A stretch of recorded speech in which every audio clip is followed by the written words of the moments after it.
All right, well, welcome to the Young Lawyer Podcast. Happy to have you on. If we just want to start in the beginning and I guess explain to the listeners how you got into law. Well, what, should I introduce myself? Yeah. Oh, well, I'd do it in the pre-circle anyway, when I do the actual Oh, podcast editing. So you can if you want, but it's really up to you. okay, no. No, when I was about 10 years old, my mother asked me what I wanted to do. And I really hadn't had a clear understanding of what I wanted to do until she told me some stories about what my uncles are doing. And one that stood out to me was my Uncle Wendell, who was a lawyer. He had started late in the law, around 40, and he served in the military, and then he went into the law to become one of the top criminal defense attorneys in the state of Kansas. So I'd always planted in my mind that I wanted to be a lawyer like my Uncle Wendell. So everything that I did, basically, from elementary to junior high school and on into high school, was with the idea that one day I would be a lawyer. And then I went on to university, and it was my goal. I majored in political science and history, and upon graduating from university, I applied for law school, and I did not get accepted. So I just jumped into politics, and even while serving, I applied to the same law school and did not get accepted. And that was the Washburn University, where my uncle graduated from, and was also a professor there. And I still did not get accepted. I even received letters of recommendation from the Supreme Court Justice and the governor of the state, and did not get accepted. So I never given up on that dream, and here I am today. Yeah, that's a very interesting story. Two bits in that I'm really curious about is that you knew at such a young age. Like that's such a rare thing to find in nowadays. Like I know me, I was 18, finishing high school, not knowing what I wanted to do. I guess how did you develop that? Like obviously following your uncle, but as a kid, just go, that's what I want. That's all I want. Like Well, I guess I was a different kind of kid. I had friends who were, growing up in high school, I had friends who were in their 70s. And rather I helped them with their taking their groceries out or running to the store or doing those type of things, I really focused on justice. And I saw that there was so much injustice going around within my community and where I grew up, that initially I wanted to become a criminal defense attorney. I wanted to help solve crimes and help people that could not afford legal services. I knew even then that there was a lack of us African Americans and people of color in the legal profession. And I knew that that was the best way for me to really affect change. yeah, that's such a good point. And affecting change, being able to help people. I think that's one of the things as lawyers we are fortunate enough to do. We get to help those less fortunate. Hmm.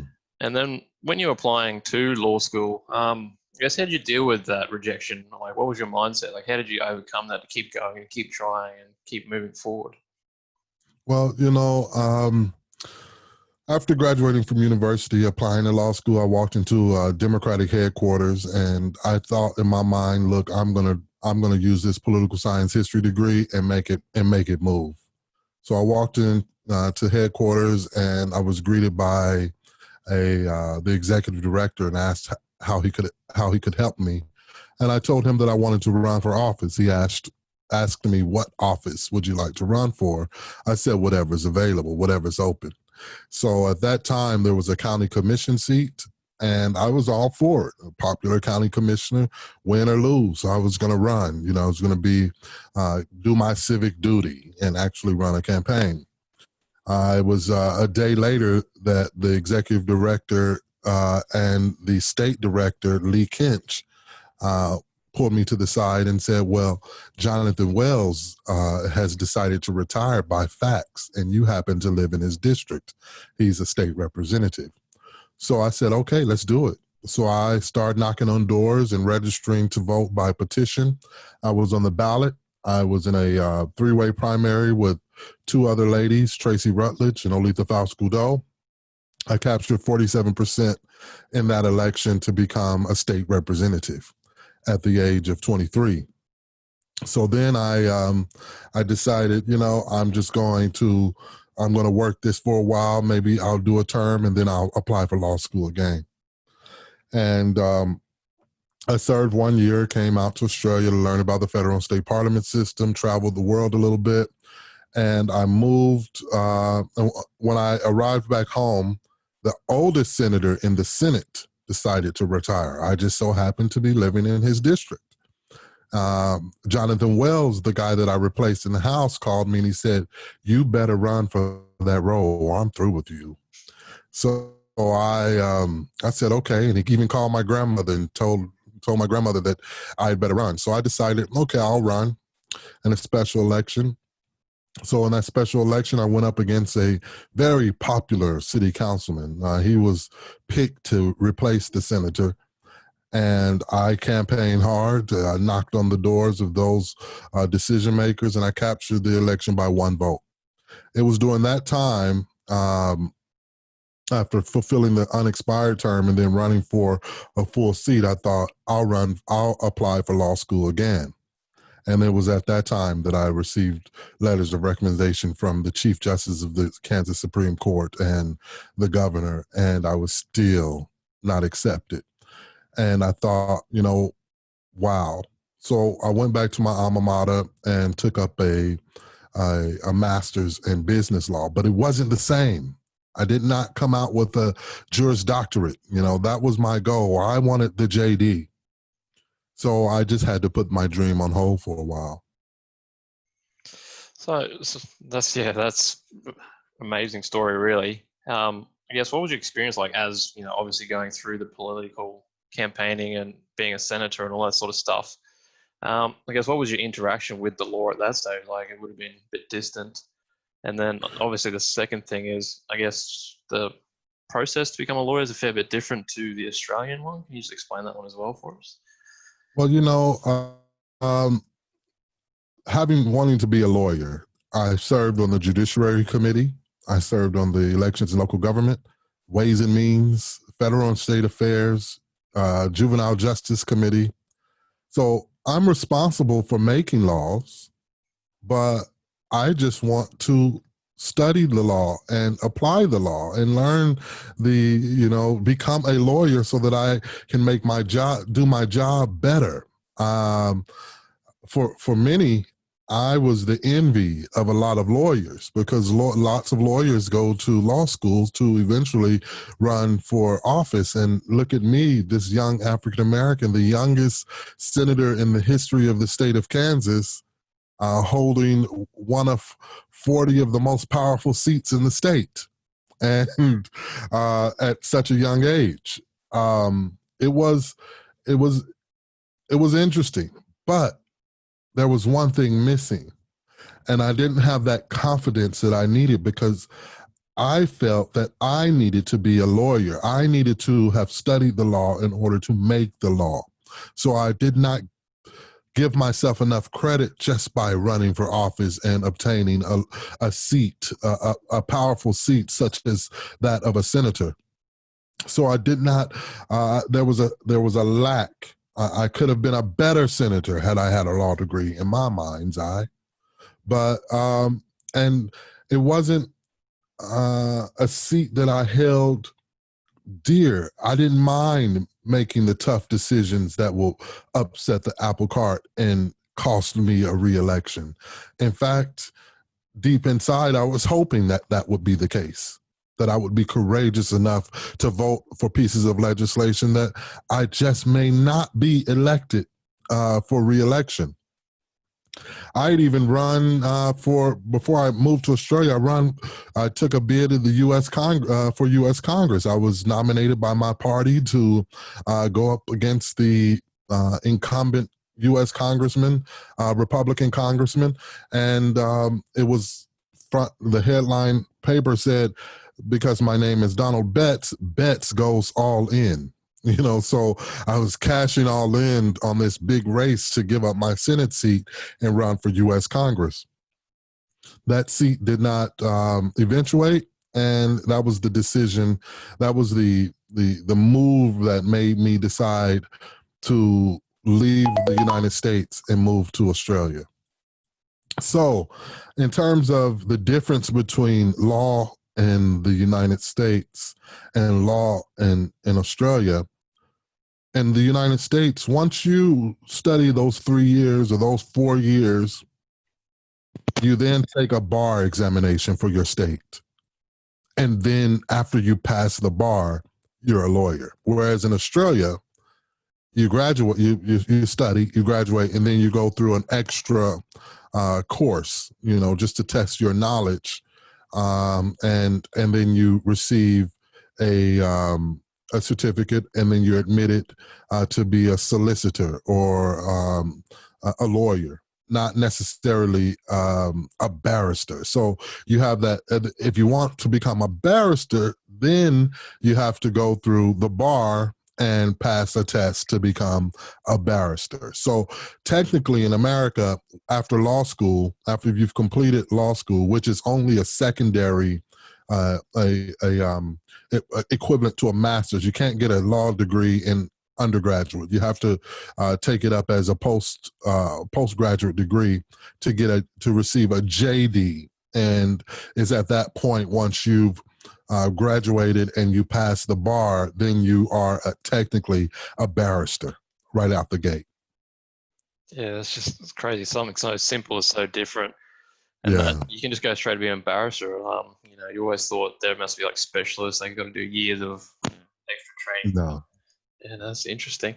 And then once you moved to Australia, you had the idea of just going back to being a lawyer, or do you want to continue with the politics, or? Well, no, it was a new life.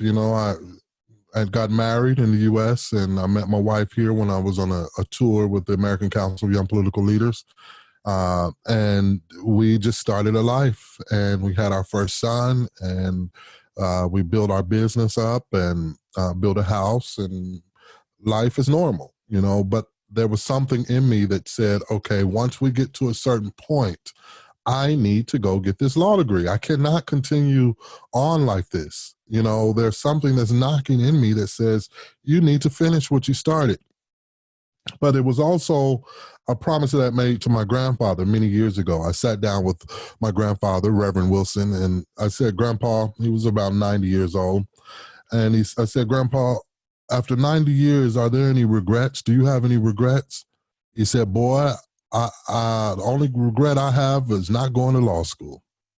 And I said, Grandpa, God willing, I'll get that law degree for both of us.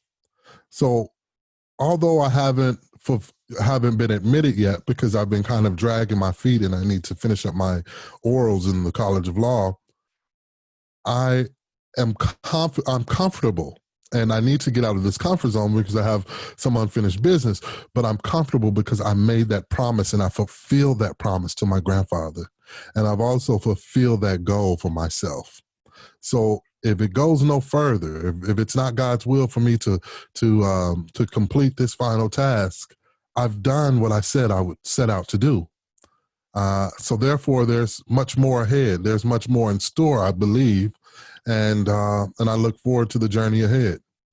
Yeah, that's such an inspiring story, going back to something, that you're so passionate about years ago, and then finally going, all right, I need to finish it. I need to pull my finger out and just jump on it. And so you're working at the moment, or you've been working while doing your law degree, or? Yeah, so prior to when I started, we were running the business, continuing to run the business. 2 kids, running a business, looking after my nephew, brought him in from the U.S., helping out with my in-laws who were visiting and weren't very well. So there was so much on my plate. I lost my brother doing my degree. I lost my father doing my degree. And 2 cousins died during the degree. So it was it was a really, really tough slog. It was like, come on, can it get much worse? You know, just when you think you can just study and get through it, you're finally accepted into a law school, and you're going through. You see all this death and all of these reasons to quit, and I had every reason to quit. My only brother was murdered, so uh, I I just could not give up. I had to continue to press on, and it was like there was negative energies trying to take me out or trying to disrupt what the plan was, and I'm a believer, so to disrupt what God's plan was for me. But I did not give up. I did not quit, and it would have been that easy. I attempted it. I didn't do it. Now let's go back to being a businessman. And so I pressed on. And the harder, I would say, the harder you press on and you continue to have faith and you continue to believe, doors will open up. And for me, a door opened larger than I ever thought it would. I could not imagine um, being offered a position at a global number 4 law firm and have a position created specifically for me, uh, and working with Australia's first national majority owned Indigenous law firm in Jaramer Legal, and their joint venture, joint venture of my firm, Norton Fullbright, to create Jaramer Legal. So it's just unbelievable how if you don't give up, if you give up, you don't realize how close you were to success, and how things can turn for the better. And for me, I couldn't ask for a better role. I couldn't ask to be with a better firm. In America, I would not probably be offered a position at Norton Rose Fulbright, a global law firm. So just because we think it's our time to do it when it's our time to do it, there may be um, say a journey we have to take along the way and pick up some of those life skills and understandings to help us get to where we're supposed to be when we're supposed to be there. So never give up. Never give up. Yeah, that's so true. That's a hell of a story. Um, I don't You're know how I telling me. would have I don't know how I would have went in the same situation, but yeah, that's such a good message to pass on. I've said it previously before that you just got to keep trying. You got to keep moving forward. You got to keep Yeah. persisting, keep hoping, and it'll pay off eventually. So when you come to Australia, you got the job. How did you find, I guess, jumping into the role and dealing with Australian law and all that sort of? Well, I mean, although I made the law in the United States, I really had no experience studying the law other than the U.S. Constitution, and that was basically the extent of it. I mean, we did some contracts and some criminal law during the business law course that we took, but nothing really. I never sat for a law exam before, so I didn't know what to expect. So Australian law is my first experience at studying the law, and so it's all I know technically. Yeah, I know the statutes. I know how a bill becomes law. I know how to introduce legislation and write legislation up. I'm a lawmaker, but in terms of understanding and studying U.S. law or Kansas law, I don't have that experience. Now, when it comes to Australia, because I put in my work, I have a better understanding of Australian law as opposed to U.S. law. So I'm an American senator that knows Australian law better than I know my state of Kansas law, because in terms of knowing the theoretical of it. Yeah, that's pretty interesting. Um, how did you go, I guess, about getting the job with Norton Brighton or Jaramer Legal? Like, were you out networking? Was it just by chance, or is it just you knew the right people, connected, and just? went from there. Yeah, just relationships. I didn't. I met the head of office at a consulate function. We were welcoming in the new consulate general to Melbourne from the United States, and I happened to meet the head of office. And initially, I didn't know anything about the firm. I liked him. I liked his style. I liked the fact that he had this style about him. It was so cool, you know. And when I pried a little bit more, because there were quite a few other firms and people that I had met along the way who said, you know, come talk to me. Let's see what we can do with you, you know, because I'm not. I'm a chip off the old block. I come with a bit of experience and a huge network, a global network already. So it's not like I'm new at this. I may be new at the law, and my knowledge of it is not all that superior. But I do have other talents and other skills that I come with. So and I'm a mean networker. I can go into a room and I'll make sure before I leave I've met everyone, or at least shaking their hand, or not. You can't shake anyone's hand nowadays, but at least connected with everyone on some level because of my background. But I met the head of office. He was cool. I came in. I came into the office very impressed with the office. But I just sat down and we chatted, got to know, and I said to myself, I could work for him. And I could work with him. And I think maybe he felt the same. In fact, he mentioned and he said, this is serendipitous.